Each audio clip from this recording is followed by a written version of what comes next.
Hello viewers, this is doctor Akar Mansoor from tracks. हमने जो series शुरू की हुई है लर्निंग आईआर थ्रू मूवीज, उसकी आज हम एक नई एपिसोड करने लगे हैं और बड़े अरसे बाद वकास हम ये दोबारा जो है सिलसिला शुरू कर रहे हैं। तो Waqas, welcome. Thank you, sir, for resuming this series. अच्छा, आज वकास आप हमें मदारी मूवी मुझे पता है लेके आए हैं हमारे लिए, इसलिए मैंने बैकग्राउंड भी उसका लगाया हुआ है। तो व्यूअर्स, पहले मैं ये बताता चलूं कि इंटरनेशनल रिलेशन एक मल्टी डिसिप्लिनरी सब्जेक्ट है। इसमें इकोनॉमिक्स भी, पॉलिटिकल साइंस भी और बहुत सारे ऐसे सब्जेक्ट्स हैं जो इसमें क्रॉस कटिंग के तौर पे आते हैं।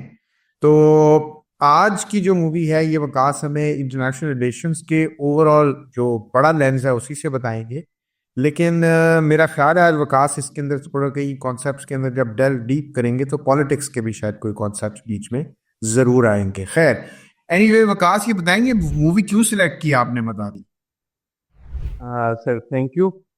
मूवी मदारी मैंने इसलिए सिलेक्ट की कि 2024 ईयर जो गुजरा है अभी रिसेंटली, इसमें इंटरनेशनल रिलेशंस के जितने भी एक्सपर्ट हैं दुनिया में, उनकी डिस्कशन का फोकस या कहीं ना कहीं उनकी रिसर्च का एक मेजर फोकस रहा डेमोक्रेसी, क्योंकि डेमोक्रेसी में इलेक्शंस होते हैं और कोई 70+ कंट्रीज में 2024 में इलेक्शन हुए हैं, जिसमें लीडिंग डेमोक्रेसी भी हैं, डेवलप्ड वर्ल्ड से भी और डेवलपिंग वर्ल्ड से भी। जैसे आप देख लें कि साउथ एशिया में इंडिया, पाकिस्तान, बांग्लादेश में इलेक्शन हुआ और यूएस में इलेक्शन हुआ, फिर ब्रिटेन में इलेक्शन हुआ और फिर एक लंबी लिस्ट है।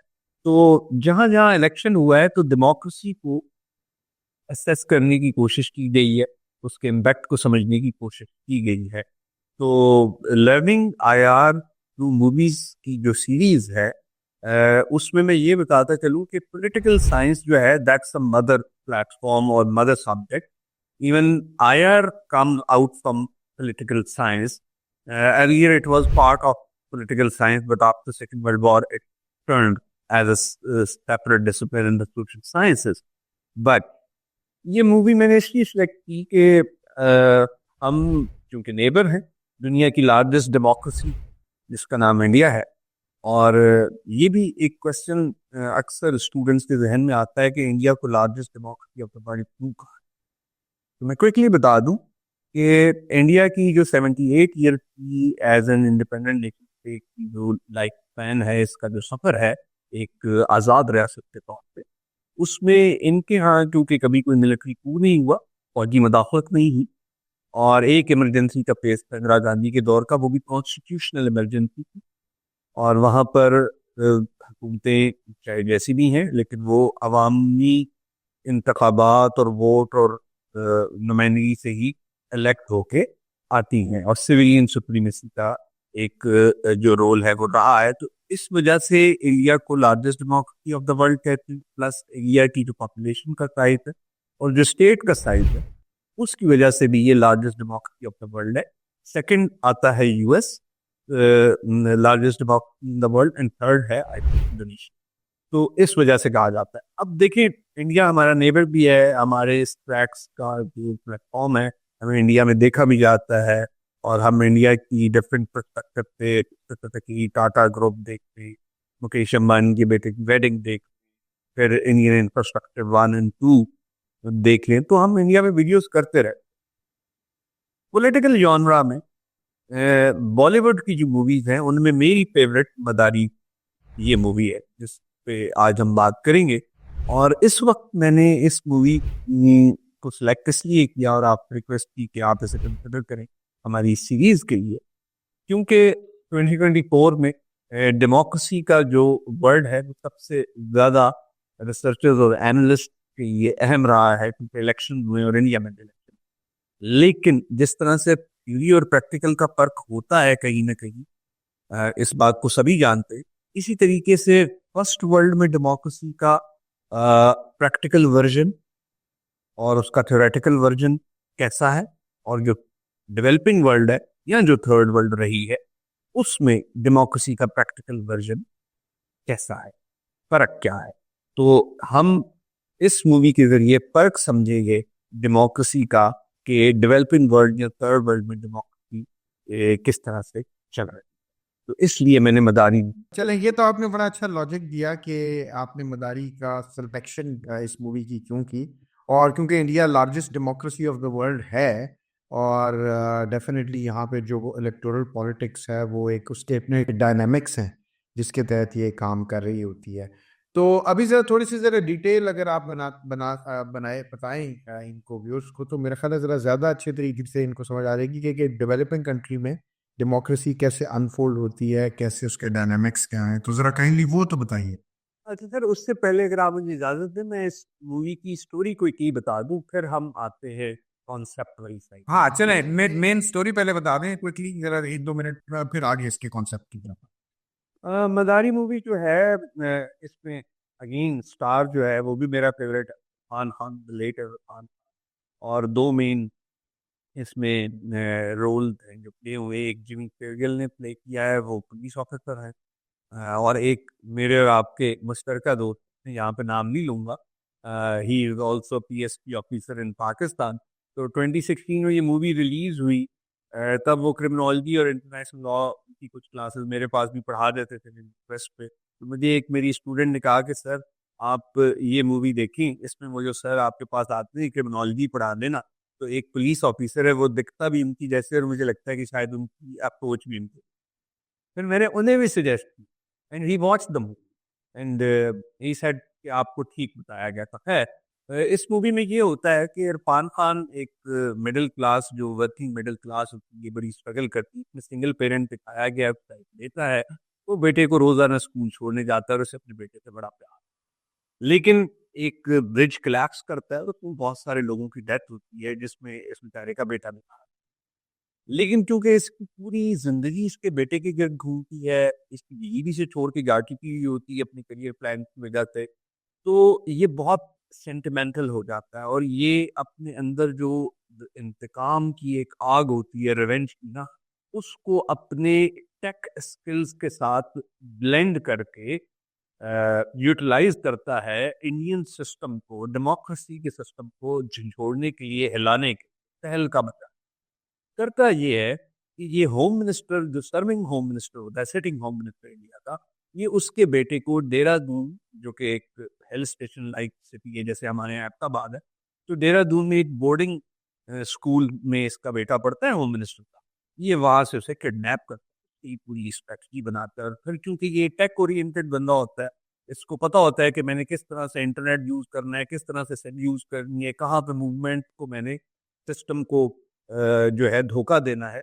तो इसलिए इसको best of the best team जो होम मिनिस्टर अपने बेटे को रिकवर करने के लिए लाता है, वो पकड़ नहीं पा रही होती। लेकिन अगेन, क्योंकि बेस्ट माइंड लगाया होता है इंडियन पुलिस का आईपीएस ऑफिसर, एक 20 या 19 ग्रेड का इसमें दिखाते हैं, जो कि जिमी शेरगिल है, उसका नाम होता है नाची। और जो है नाचिकेत साहब एक टीम बनाते हैं, उसमें रॉ, इंडियन आईबी और जो बाकी एजेंसी रेड डिस्पोजल हैं, वो फुल टाइम जो है इसको ढूंढने की कोशिश करती हैं। बिलातर वो ढूंढ भी निकालते हैं, लेकिन इन्हें काफी सारी इन्वेस्टिगेशन अलोंग साइड चलानी पड़ती है।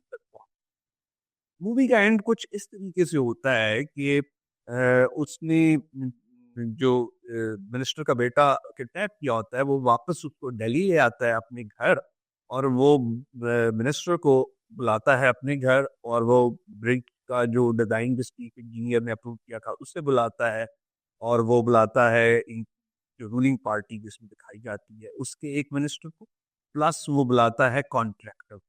और फिर एक इंडियन न्यूज मीडिया के जो बड़ा मशहूर एक चैनल होता है, उसमें शायद उसका क्या नाम है, सतेंद्र टीवी नाम होता है, उनके भी एक एंकर को बुलाता है कि लाइव जाना चाहिए।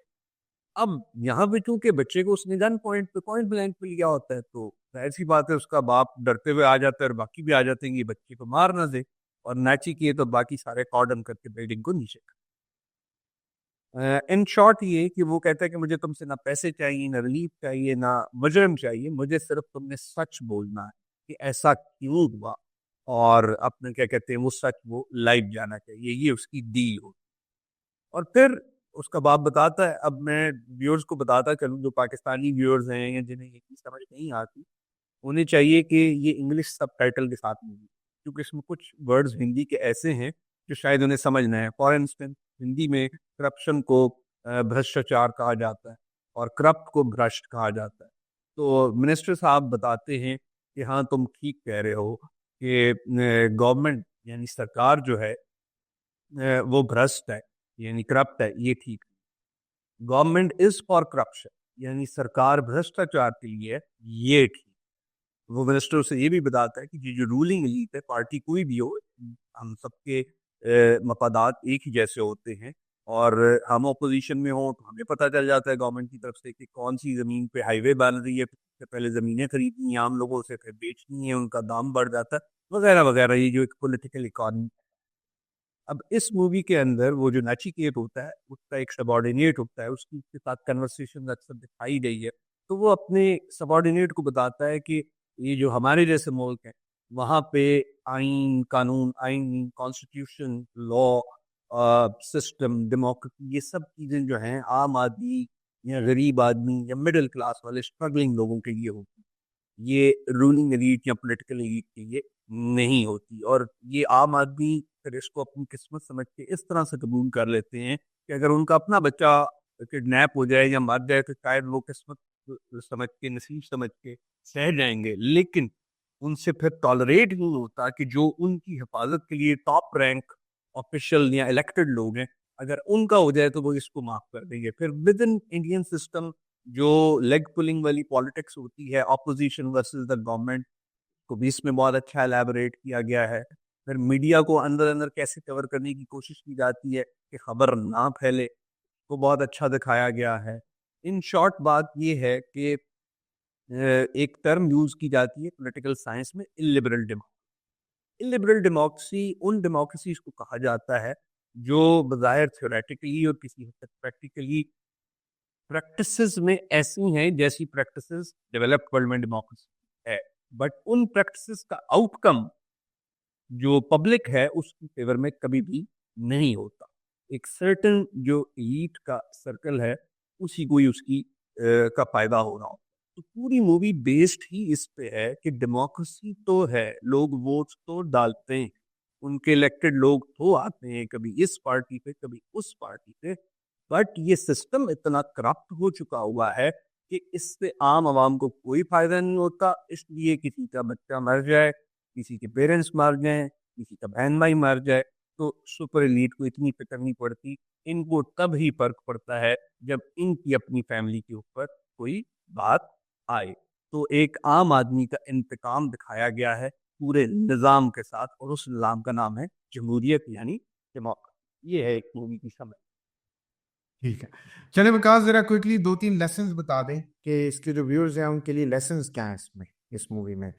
जो हमने सीरीज का जो हवाला दिया, लर्निंग आया, उसके हवाले से आपने शुरू में अमेरिका का जिक्र भी किया, तो कोई इंटरनेशनल रिलेशंस के हवाले से क्या इसके लिए लर्निंग पॉइंट्स हैं? देखिए, ये लर्निंग पॉइंट्स तो इसमें काफ़ी हैं।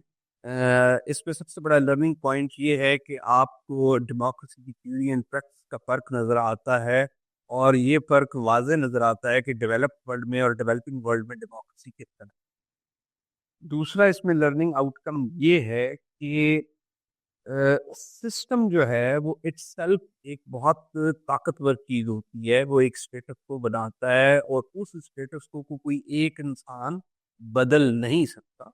थोड़ा बहुत वो उसको हिला सकता है, लेकिन वो उसको बदल नहीं सकता। ये इसमें प्लस ये कि इसमें अवेयरनेस की इम्पोर्टेंस को दिखाया गया है। मतलब अगर आम आदमी तक जो रियलिटी है सिस्टम के अंदर की, जो बज़ाहिर मीडिया पे भी नजर नहीं आ रही, राइट, जिसको लोग बेचारे अपनी किस्मत का लिखा समझ के कबूल कर लेते हैं, लेकिन उसके पीछे जो असल रियलिटी है, अगर वो लोगों में को पता चल जाए तो उनके पास रियल अवेयरनेस आएगी, असल आगाही आएगी। और फिर उसके बाद जो है लोग शायद अपना वोट का राइट इस्तेमाल करते हुए सही फैसला कर सके। क्योंकि जिस बच्चे को वो किडनैप करता है, बाद में इनकी बड़ी दोस्ती हो जाती है इस किडनैपर की और उस बच्चे की।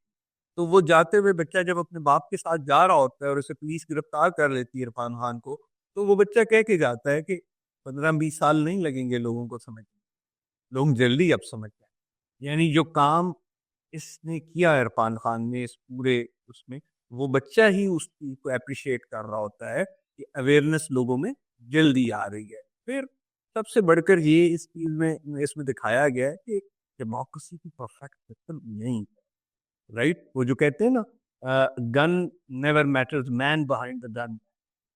तो अब डेमोक्रेसी में अगर पीछे से लोग ही करप्ट आएंगे तो फिर आप जितना मर्जी अच्छा सिस्टम कर लें, राइट, तो फिर आगे से उसके आउटकम भी वैसे होंगे। फॉर इंस्टेंस अभी इकोनॉमिस्ट में एक आर्टिकल पिछले दिनों आया था कि लॉ पेयर के नाम से यूएस में भी अब लॉ पेयर जो है वो एक कॉमन बात होगी इलेक्टोरल पॉलिटिक्स में, यानी पॉलिटिकल ओपोनेंट को मुख्तलिफ केसेस डाल के उसको अंडर प्रेशर किया।